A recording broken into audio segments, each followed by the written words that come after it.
Na biso muntu ambomi na mbele akufa na mbele.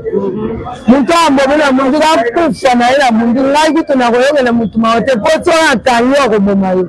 Na yogela na mutu mawote. Yo yogela ba na zamboti. L'association des malfaiteurs. L'assassinat sont bel et bien établis à chaque individu le Congo. Par ces motifs. Moi, na koyebisa tika mabe activité. Tika mabe moi yebite ba uti wana uti ko ba papa na yo. Papa na ateki mipango. O papa bo pesa mo akati papa na moto apasoli. So mwana na nga. So ka sema mama na nini se. Ngai nene za bona zo mwana ndelo na mabe na yeye tekana famille na zo na pesa ba kenani. Akanya masi. Balobi Kin France Télévision ne makam. Oza bezuta ba film bien. Hôtel ba émission bien. Kin France Télévision ne makam. Chaîne moko ya kanda. Aïe aïe aïe. Balobi so tolo ba minte. Nous sala ne makam. Abonnez massivement la chaîne France Kin TV et pas Yannick Wengebe. Yannick Wengebe donc doit s'abonner kuna boyoka masolo puis ya politique. Masolo ya Congo, masolo ndenge Congo zongi pa ba congolais. Nous avons la personne au monde Master Moro ça la même émission programme. Yannick Wenge la Yannick Wenge yonde makam. Kin France Télévision ne makam. Salande makam. Mesdames et messieurs, bonsoir, chers internautes. Pour bon habitude de parcours, nous sommes heureuses. Il y a des nombreux pour nous rendre biso. Après 2 semaines, il y a audience foraine pour c'était qui na district à Kalamu. Donc ça moi on a des inquiets dans bandeko bazar aux alentours la district ya Kalamu. Vous allez voir maman biso Mamou qui est venue Mamouani ayebani ayib d'aller sabat bayaka biso teye l'audience ayambi biso bien biso tellement bien donc tout ça moi une interview moi il y a quelques minutes. Mamou bonjour Mamou. Bonjour. Bonsoir on peut bouton avec moi. Ça madame Mamou. Ça va bien maman. Mamou ça la télévision tu as dit que laisser la télévision. Mamou toi tu peux te du solo Mamou ça va pas tout solo là. Audience foraine le cas qui va samedi qui va Kuluna. L'impression est-ce que Kuluna surtout na je pas nous la gente qui va la maman tongue surtout ya mafiri. Est-ce que ni nyango mouvement wana ba Kuluna diminuer moi mki parce que na boutique munene awa que ça toujours me sabiso en tout cas revendre avant audience est-ce que depuis l'audience le climat calme trop tu vas pas bakangi bango bien mouvement zo continuer kaka sana kokima nani bakini ndamu mais bazo continuer pour na sese na basala kama be basa batu mabe bazo kata c'est que ba uti ko kata peso da abutu ya lena abutu ata na ko mena na bise policier bakati oui na kotele na ndako ale bidina batu bokanga bise bakati kati ayaki lele na tongo na carte na ye azola ngambo bazui carte na ye bangere bazui ayako senga mamu pado sonanga lake mena sesa carte mtsipona ezwambo kwazwa ma ye ba pese mbongo za yakitepo bakati ya ba botole na mitrus na na kati ya trus ande mbongo za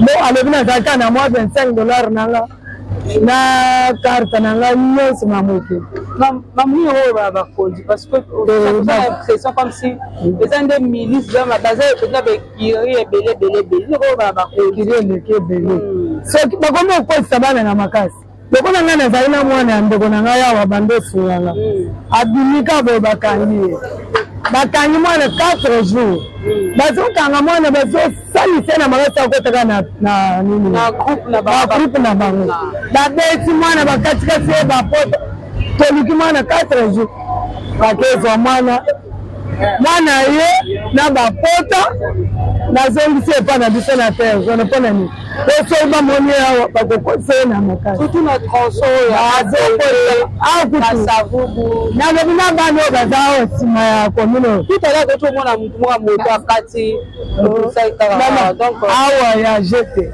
na bata moto bata moto soki baleki ba boto lisaka bazongi na muntu akolela bato ya 4-5 par jour Donc moto ezoloyo kanisi moto anormal na sakbo akosanika bo abeleki yango ake nango moyibi esili te moyibi eza nani bango mpe balemba te balemba te bakontinue mosala ekoma ke basali bakati te mpo na ngai bakontinue ekoma tosali boye esili te esilaka te po soki esilaka bao batangi batindi bao na kanya mpesa selingi esili bakangi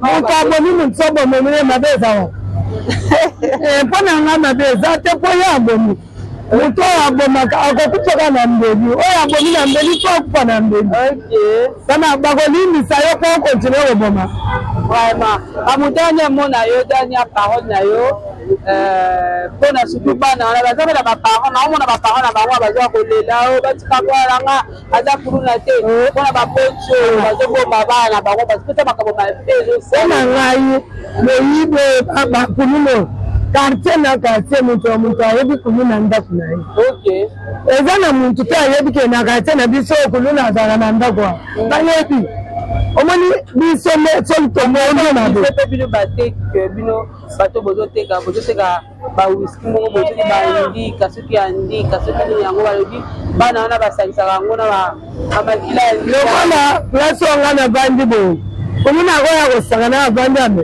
bazomela na bamilie na bango bakozala na bagroupe na bango okuta milie moko batie masanga wana batie biloko ya mabe bazomela na babombe yesu wana batere ya mabe ya milie wana mpo balandela babomaboma yango faut aider la police pour redécouvrir banganda wana parce que banganda wana eza à la base ama la police wana bayebi bamelaka place wana bayebi banganda nyonso balandela banganda wana la police aboyi koyeba la police ayebi place na place ebombani wana balandela yango soko omengani bayebi bayebra moyinyonso omoni bana police bayebi baplace nyonso moyibieza eza mosusu mpela soko okei mosusu azotamba yo na polisi soko ozwi moyibi ozotamba na ye aolaiso place balukaka bayebi bakangakanga. Merci beaucoup Mamou, merci pour l'interview au Pesibiso dans la Pambola. Mamuleta esa nini na baboma bango na biso muntu ambomi na mbele akufa na mbele muntu ambomi na mundu akufa na ila mundu ngaki tunakoyogela mutu mawote poto atanyo koboma yo na yogela na mutu mawote yogela ba na zamboti mwana ya na koyebise tika mabe activité tika mabe yo yebite ba uti wana uti koboma papa na yo papa na ateki mipango o papa boko pesa mo akati papa na moto apasoli so mwana na nga so ka sema mama na limse o ngai na za bona zo mwana ndelo na mabe na ye kana family na zo na pesa ba kenal akana masi o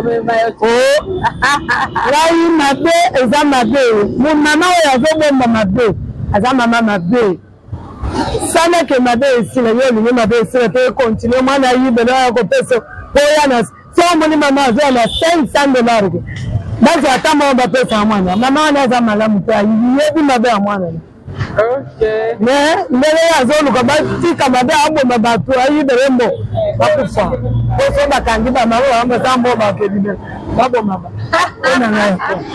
Merci beaucoup Mamou. Mamouani, merci beaucoup. Merci beaucoup, Mamou. Moi, conseil, monsieur Nababo, période de l'audience, on peut passer à l'audience foraine. Et d'ailleurs, pour la biso, une manière aussi, il y a pour conscientiser les parents. Surtout, on a aussi vu Babasi, les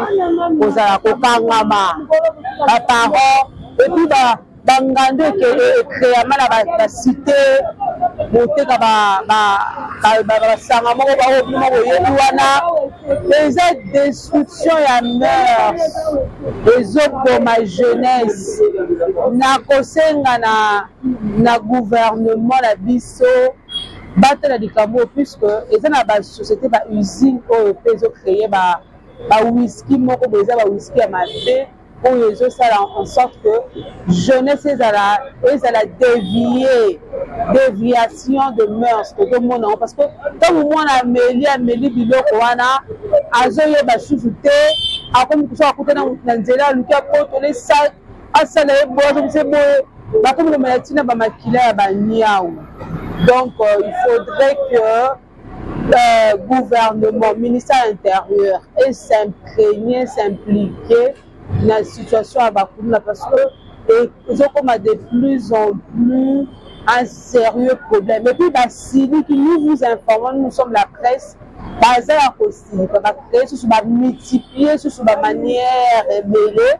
Comment comme le policier, comme le bus en danger, bus presse, sur la monnaie tout le monde comme la bango, comme de la bus, en tout cas, et dans la police nationale congolaise, bataille la bus, du Cameroun, de la Penza, affaire ya Bakuluna, affaire ya Ndobo, banda tina ba source parce que la comme même ceux qui bateau ba funda qui par exemple on va prévenir par exemple ba zoom nous la bango ka kuluna ba condamné ba baza libanda ba comme ko kandela même ba famille ba to ba perdre ba na bango peut-être ba kata ki ba papa ki mutu lemo ko lichette so ayi ko funda ba comme ko landela bango et comme il y a problème.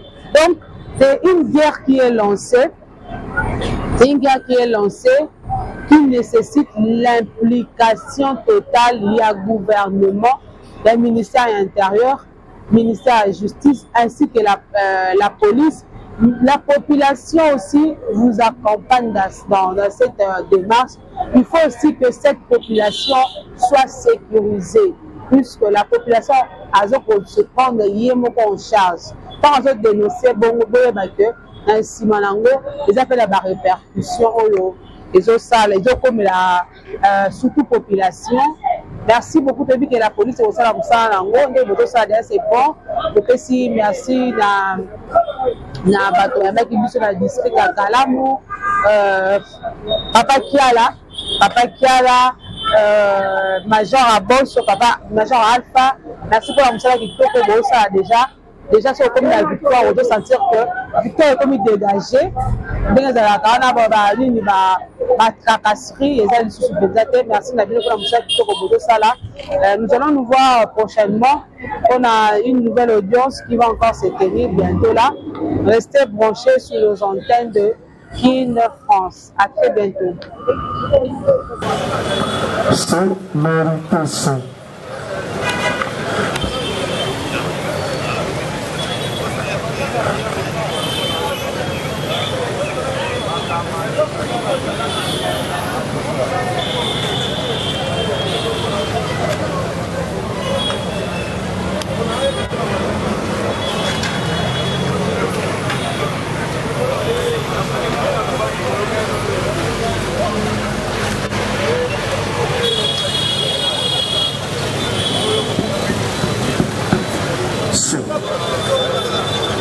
C'est mérité ça.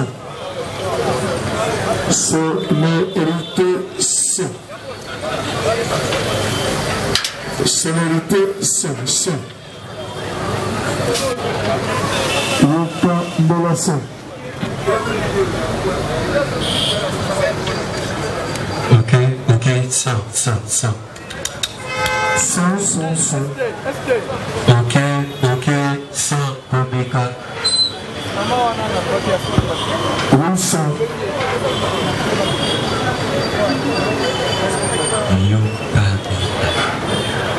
Hey.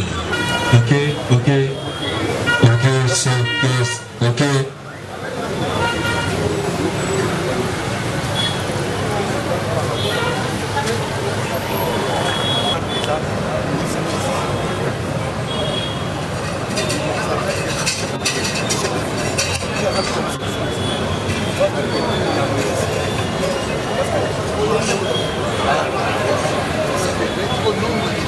Est prévu et puni par l'article 112 et 110 du Code pénal, livre 2. Monsieur le Président, cela étant dit, nous pouvons passer à l'élément intentionnel. Cet élément est cristallisé dans le chef du prévenu. Balobi Kin France Télévision n'est ma cam. Osa bezuta ba film bien. Ota la émission bien. Kin France Télévision n'est ma cam. Chaîne Moroya Kanda. Aïe aïe aïe. Balobi so toloba minte.